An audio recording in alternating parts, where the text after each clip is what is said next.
dan memuliakan nama-Mu. Mari Tuhan bertata Engkau di atas setiap pujian penyembahan kami. Berikan kami roh sukacita-Mu pagi hari ini Tuhan. Karena kami rindu yang bermeriah terbaik buat Engkau lewat setiap pujian penyembahan kami Tuhan. Terima kasih Tuhan, terima kasih. Kami menyerahkan Tuhan ibadah pagi hari ini. Mulai awal tengah hingga pada akhirnya kami letakkan sepenuhnya ke dalam tangan-Mu. Terima kasih Tuhan, terima kasih. Kami mulai ibadah pagi hari ini hanya di dalam nama Tuhan Kristus yang setiap nama Tuhan bersama dengan saya katakan amin. Haleluya. Bagaimana kabar hari ini? Hidup sehat, tetap semangat, diberkati Tuhan. Memiliki sobat yang setia, yaitu Tuhan Yesus Kristus. Amin. Dia tak pernah meninggalkan kita.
Tuhan kami boleh menyenangkan akan hati-Mu. Dan sebentar kami akan mendengarkan firman-Mu.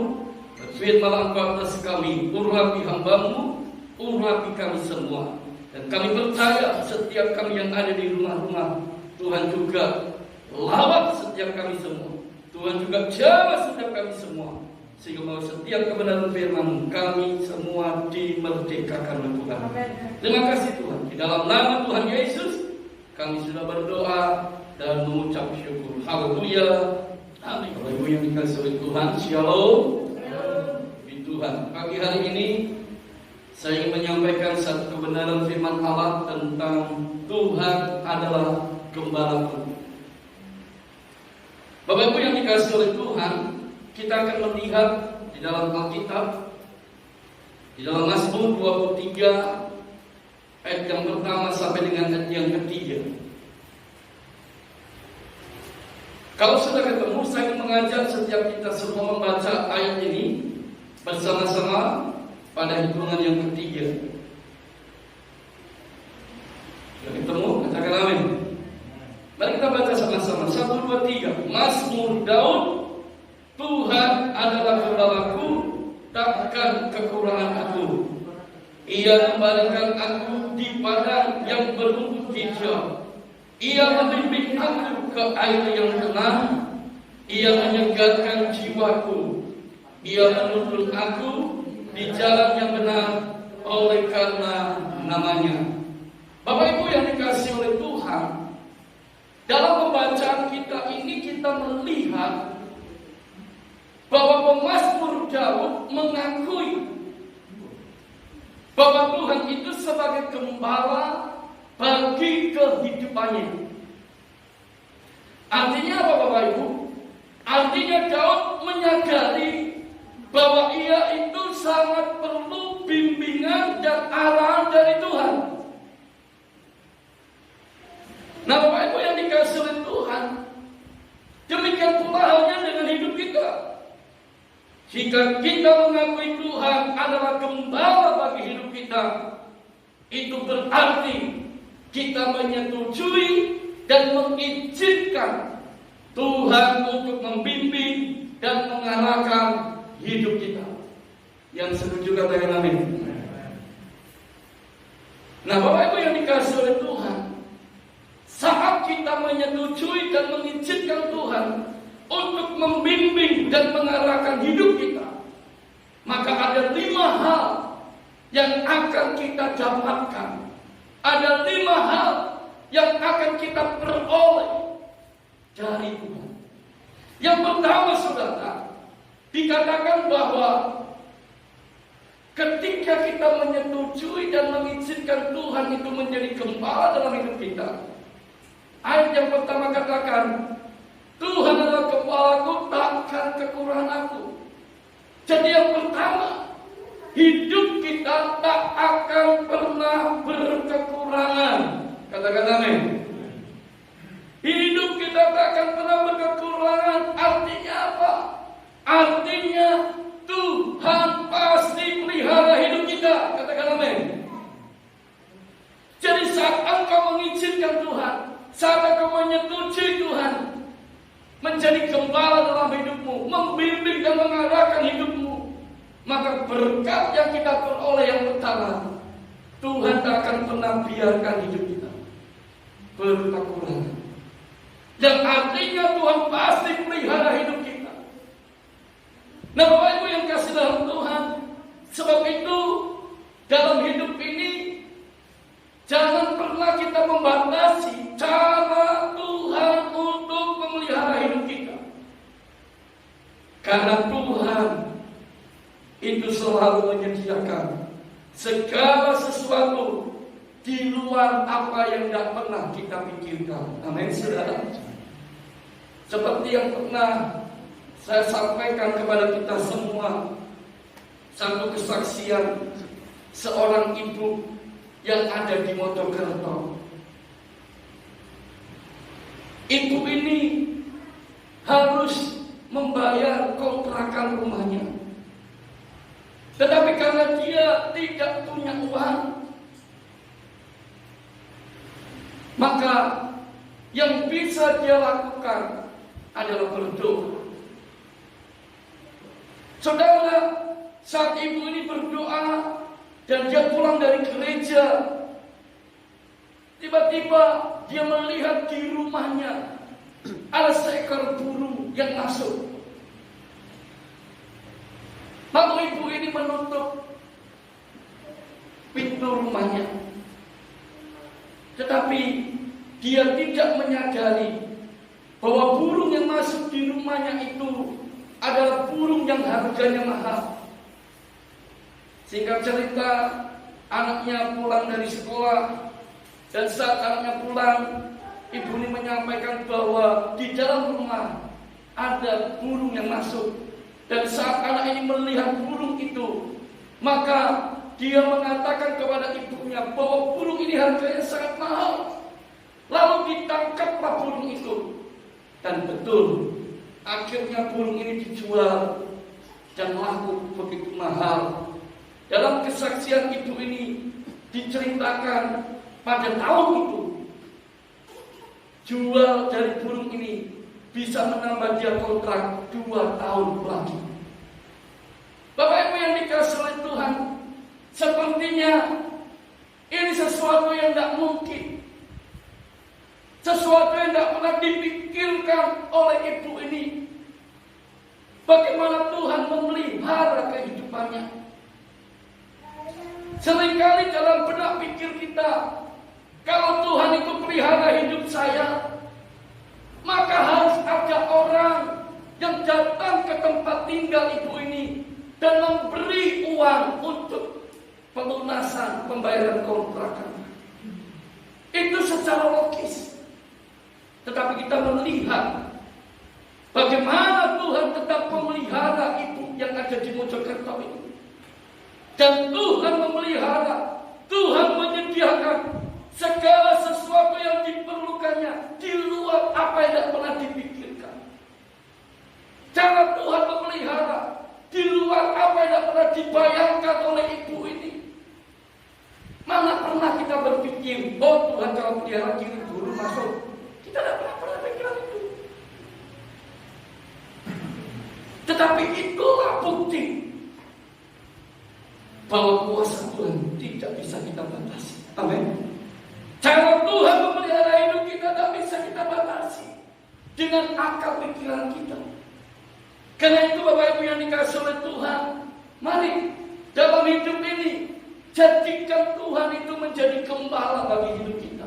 Izinkan Dia untuk apa? Membimbing dan mengarahkan hidup kita. Saat kita mau dibimbing dan diarahkan Tuhan, maka janji yang pertama, Tuhan pasti pelihara hidup kita. Amin. Firman Tuhan berkata dalam 1 Korintus 2 ayat yang ke-9, tetapi seperti ada tertulis, apa yang tidak pernah dilihat oleh mata, dan tidak pernah didengar oleh telinga, dan tidak pernah timbul dalam hati manusia, semua yang disediakan Allah untuk mereka yang mengasihi Dia. Amin. Untuk mereka yang mengasihi Dia. Seperti halnya tempat ini, saudara. Kita tidak pernah punya pemikiran bahwa satu kali kita akan punya tempat seperti ini. Ya kan? Kalau melihat realita, dengan berapa jemaat yang kita miliki, yang Tuhan percayakan, persembahan yang kita dapatkan, yang kita kelola, mungkin tidak akan bisa kita membangun satu tempat ini. Tetapi kembali, cara Tuhan memelihara itu begitu luar biasa. Di luar apa yang tidak pernah kita pikirkan. Amin, saudara.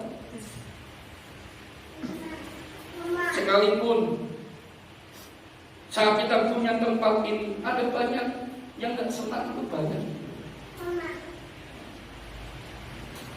Kenapa kok dibuat begitu bagus tempatnya?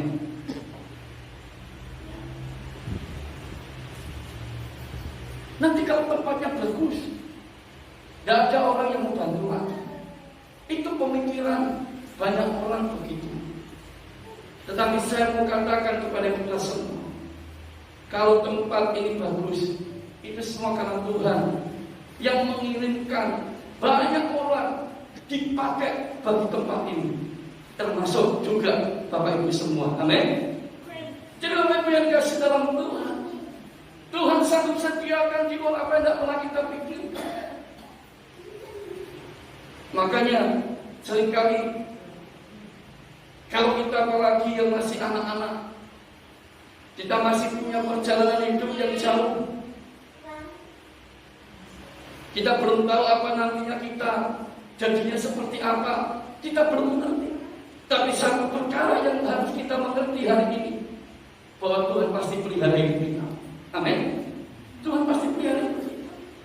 Dulu saya berpikir, waduh, ketika bapak saya meninggal, bagaimana dengan hidup kami sekeluarga? Ibu saya tidak bekerja, kami masih sekolah semuanya. Saudara, secara akal manusia pasti saya tidak akan bisa hidup. Tetapi kembali Tuhan nyatakan pemeliharaannya dalam hidup kami. Saya lulus sekolah, tidak lanjut ke SMA, tidak lanjut ke SMA. Kakak saya bekerja. Saya pun juga demikian. Lulus sekolah, tidak lanjut ke SMA. Saya bekerja. Tetapi adik-adik saya semua lulus ke SMA. Itu yang saya tahu. Tapi dalam perjalanan hidup, saya akhirnya bisa melanjutkan, walaupun harus mengikuti persamaan. Saya di Balikpapan mengikuti persamaan SMA. Saya ikut. Kalau mau cerita saudara mereka dalam Tuhan, kayaknya tidak mungkin. Tapi itulah yang Tuhan kerjakan. Ada orang-orang yang dipakai Tuhan untuk apa? Menjadi kepanjangan tangan Tuhan bagi hidup saya.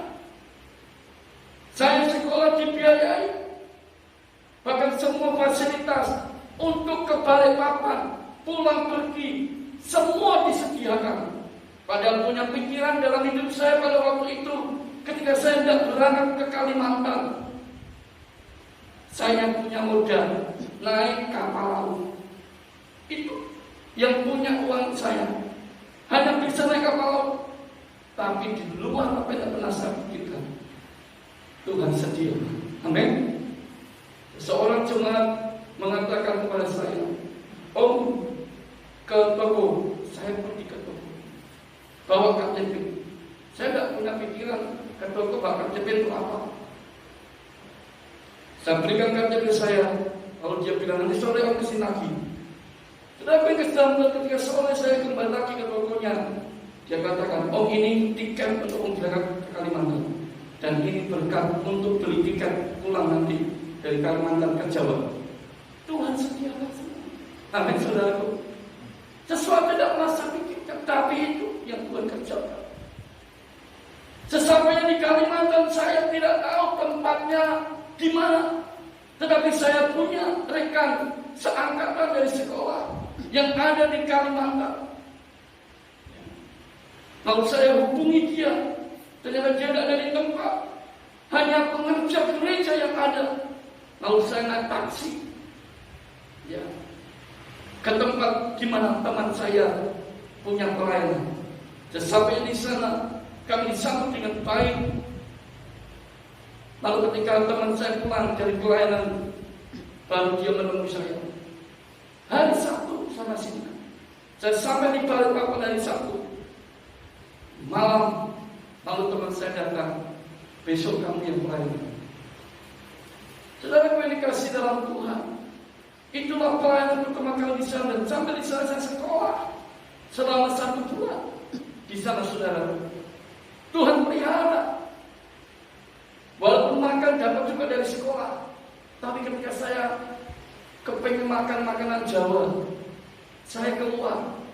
beli sesuatu, pasti ditanya sama yang jualan. Dari Jawa maksudnya, dari Jawa. Begitu mau dari Jawa, sudah masih bisa bayar. Karena pada Jombang itu, ya pada waktu itu saya tinggal di dekat Tengin Contoh situ, karena saya dulu bekerja di situ, bekerja. Nah orang ini disambung, ya. Jadi beli sesuatu dari situ tidak bayar. Akhirnya saya dimanfaatkan teman-teman saya. Terus kalau beli di situ suruh aja Andreas, karena gratis, kan? Karena pada Jawa ini katanya, Tuhan pelihara, saudara. Tiap minggu habis pelayanan diajak jalan-jalan sama teman saya. Ya, jadi dimanfaatkan 1 bulan sekali. Habis pelayanan jalan-jalan, supaya bisa tahu. Nah, sudah kasih dalam Tuhan. Pagi ini saya menjelaskan kepada kita semua. Saat kita mengizinkan Tuhan untuk membimbing dan mengarahkan hidup kita, kita tidak perlu takut, kita tidak perlu khawatir. Dia pasti pelihara hidup kita. Dan ingat, jangan pernah batasi cara untuk memelihara hidup kita. Amin.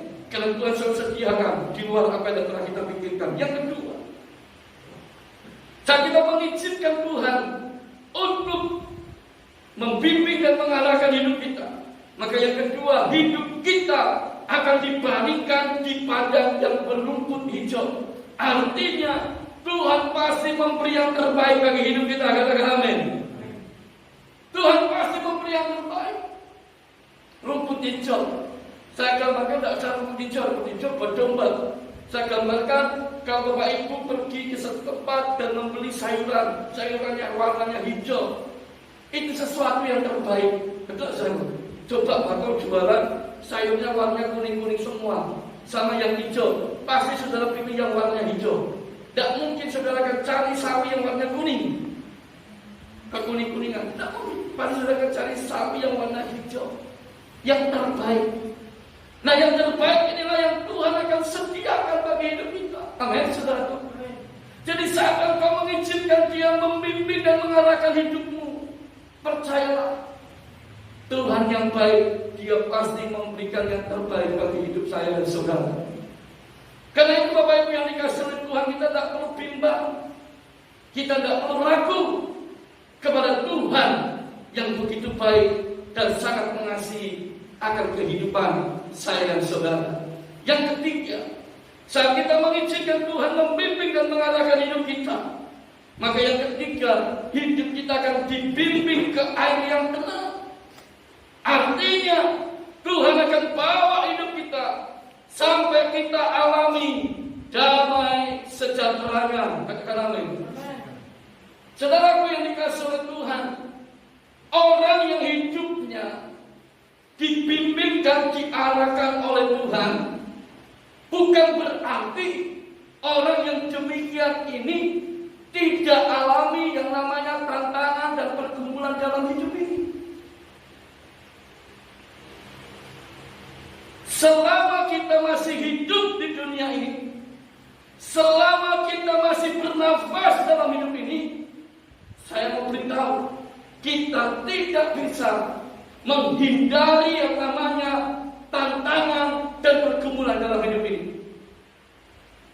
Tetapi berita baiknya, saat engkau mengizinkan Tuhan yang membimbing dan mengarahkan hidupmu, sekalipun ada tantangan, sekalipun ada pergumulan, Tuhan akan bawa hidup kita untuk kita alami damai sejahteranya. Amin. Dan damai sejahtera yang Allah berikan, yang Allah sediakan, adalah damai sejahtera yang melampaui segala akal. Damai sejahtera Allah yang melampaui segala akal inilah yang akan memelihara hati dan pikiran kita. Amin, saudaraku. Makanya firman Tuhan berkata dalam Filipi 4 ayatnya yang ke-7, damai sejahtera Allah yang melampaui segala akal, yang akan memelihara hati dan pikiranmu dalam Kristus Yesus. Pagi hari ini Bapak Ibu yang kasih dalam Tuhan, jangan pernah engkau berpikir kalau engkau sudah hidup dibimbing dan diarahkan Tuhan, berarti engkau bebas dari tantangan, berarti engkau bebas dari pergumulan. Tidak. Sekali lagi saya mau mengatakan, selama engkau hidup, selama engkau masih bernapas, tantangan pergumulan pasti kita hadapi. Tapi satu hal yang kau harus tahu, Tuhan akan membiarkan kita. Dia akan bawa kita untuk kita bisa menikmati damai sejahteranya. Amin. Lalu yang keempat, Bapak Ibu yang dikasihi dalam Tuhan, saat engkau mengizinkan Tuhan untuk membimbing dan mengarahkan hidupmu, maka yang keempat, jiwa kita disegarkan. Artinya apa? Artinya Tuhan itu sangat memperhatikan hidup kita. Amin. Jiwa kita disegarkan itu artinya Tuhan sangat perhatian dengan hidup saya dan saudara. Dia tidak ingin saya dan saudara dalam hidup ini mengalami yang namanya kekosongan. Tuhan tidak mau dalam hidup ini kita mengalami yang namanya kekeringan.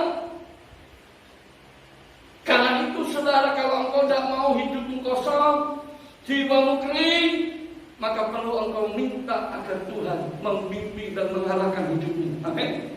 Sebab saat engkau mengizinkan Tuhan yang mengarahkan hidupmu, saat engkau mengizinkan Tuhan yang membimbing hidupmu, maka jiwamu disegarkan, jiwamu dipuaskan oleh Tuhan.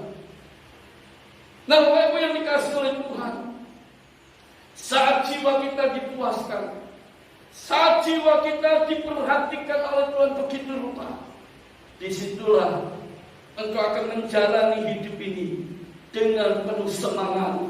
Amin, saudara. Amin. Hanya orang-orang yang mengalami kesegaran dalam jiwanya yang bisa bersemangat dalam hidup ini. Ini yang Tuhan mau. Jangan menjadi orang-orang yang tidak bersemangat. Sebab Alkitab katakan, orang kalau tidak punya semangat dalam hidup ini, dia tidak akan pernah melihat harapannya itu terjadi. Tetapi orang yang punya semangat dalam hidup ini, dia akan melihat apa yang diharapkan dalam hidupnya pasti terjadi. Katakan pasti. Sebab Alkitab katakan, harapan kita di dalam Tuhan tidak akan pernah hilang. Karena itu saudara kasih Tuhan, izinkanlah Dia untuk membimbing dan mengarahkan hidup. Lalu yang kelima, yang terakhir, saat engkau minta agar Tuhan membimbing dan mengarahkan hidupmu, maka yang kelima, hidup kita akan dituntun di jalan yang benar. Yang artinya Tuhan akan mengarahkan hidup saya dan saudara di jalan kebenaran.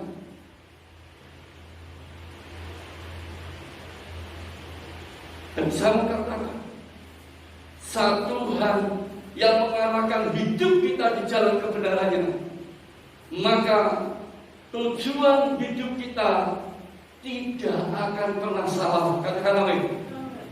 Tujuan hidup saya dan saudara tidak akan pernah salah. Tetapi sebaliknya, tujuan hidup saya dan saudara akan sama seperti apa yang direncanakan dan dikehendaki oleh Allah. Amin, saudaraku. Kenapa ada banyak orang tidak alami dalam hidup ini? Tujuannya tidak sama dengan apa yang dikehendaki oleh Allah. Karena dia tidak pernah mengizinkan Tuhan itu membimbing dan mengarahkan hidupnya. Orang lebih cenderung berpikir tentang apa yang ada di pikirannya.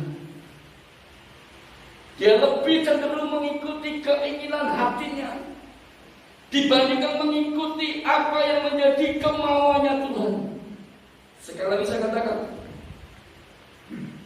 orang yang mau mengikuti jalan kebenarannya Tuhan itu tidak gampang, tidak mudah. Sebab untuk kita bisa mengikuti jalan kebenarannya Tuhan, kita harus sakal diri, kita harus pikul salib. Itu tidak enak, tetapi ini jalannya. Ingat, tanpa salib, tidak akan pernah ada kemuliaan. Kalau kita ingin melihat tujuan hidup kita ini sama seperti apa yang direncanakan dan dikehendaki oleh Allah, maka izinkanlah Tuhan. Untuk apa? Membimbing dan mengarahkan hidupnya. Banyak orang tidak mau dibimbing dan diarahkan oleh Tuhan.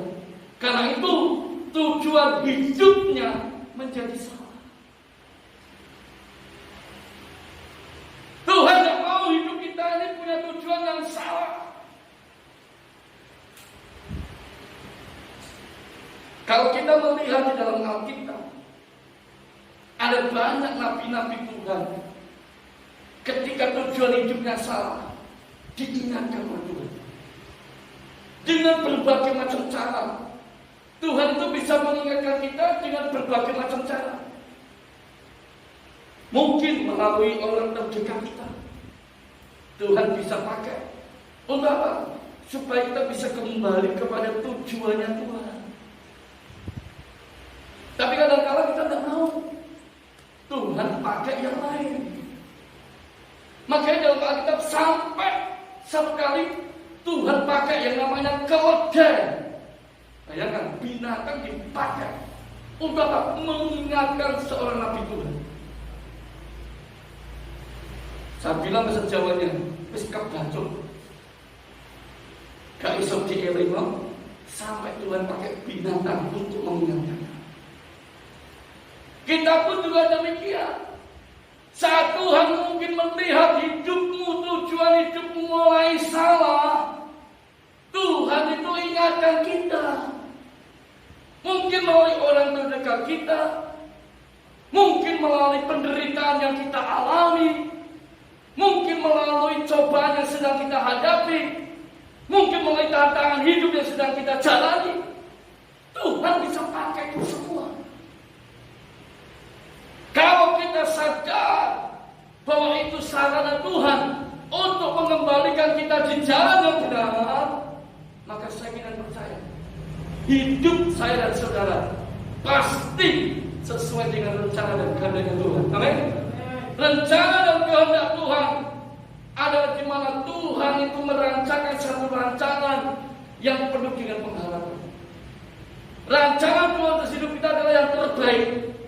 Kalau orang tua di dunia ini saja bisa merancangkan kehidupan anaknya yang terbaik, apalagi Tuhan kita. Amin. Dia Bapa kita. Dia pasti merancangkan setiap kita dengan satu rancangan yang terbaik. Cuma masalahnya, kenapa kita tidak alami rancangan Tuhan yang terbaik? Mungkin, bicara, kita belum mengizinkan Tuhan membimbing dan mengarahkan hidup kita. Pagi hari ini saya mengingatkan, mari izinkan Tuhan untuk membimbing dan mengarahkan hidupmu. Maka saat engkau mengizinkan Dia membimbing dan mengarahkan hidupmu, yang pertama, hidupmu pasti dipelihara Tuhan. Amin. Yang kedua, Tuhan pasti memberikan yang terbaik bagi kehidupanmu. Yang ketiga, Tuhan pasti akan menyatakan damai sejahteranya bagi hidup kita. Dan yang keempat, Tuhan pasti akan memuaskan hidupmu, memperhatikan hidupmu. Dan yang kelima, Tuhan pasti akan membawa hidupmu di jalan kebenaran. Karena Tuhan tidak mau hidupmu tersesat dan pada akhirnya engkau binasa. Yang Tuhan mau agar engkau dan saya tetap pada tujuan yang sesuai dengan apa yang direncanakan dan dikehendaki oleh Tuhan. Itulah di mana kita akan menikmati surga yang mulia kelak nantinya. Kiranya firman Tuhan ini boleh menjadi berkat buat kita semua. Sekali lagi saya mengingatkan, orang yang hidup dibimbing dan diarahkan oleh Tuhan bukan berarti dia bebas dari tantangan, bukan berarti dia bebas dari pergumulan. Kita akan alami itu semua, kita akan hadapi itu semua. Tapi ingat, saat kita sedang hadapi tantangan dan pergumulan dalam hidup ini, yakinlah dan percayalah, Tuhan pasti sediakan jalan keluar dan segala yang terbaik bagi hidup saya dan saudara. Amin. Mari kita bangkit berdiri. Kita ingat yang pujian, Tuhan adalah gembalaku, takkan kekurangan.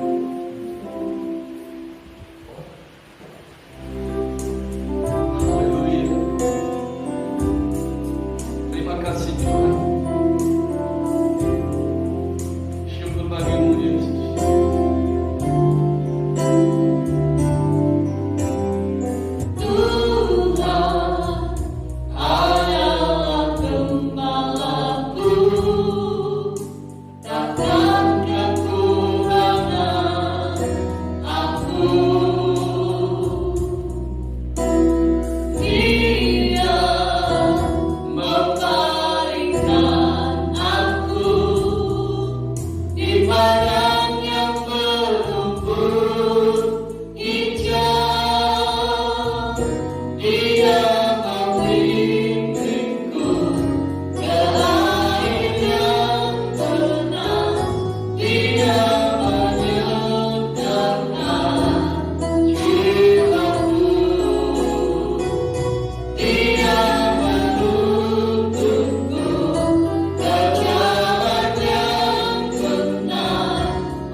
Sehingga ada semangat yang baru yang mengalir dalam hidup kami, yang membuat kami tetap bersemangat hingga kami belum mencapai apa yang menjadi harapan dalam hidup ini. Saat kami mengizinkan Engkau memimpin dan mengarahkan hidup kami, maka tujuan hidup kami tidak akan pernah salah.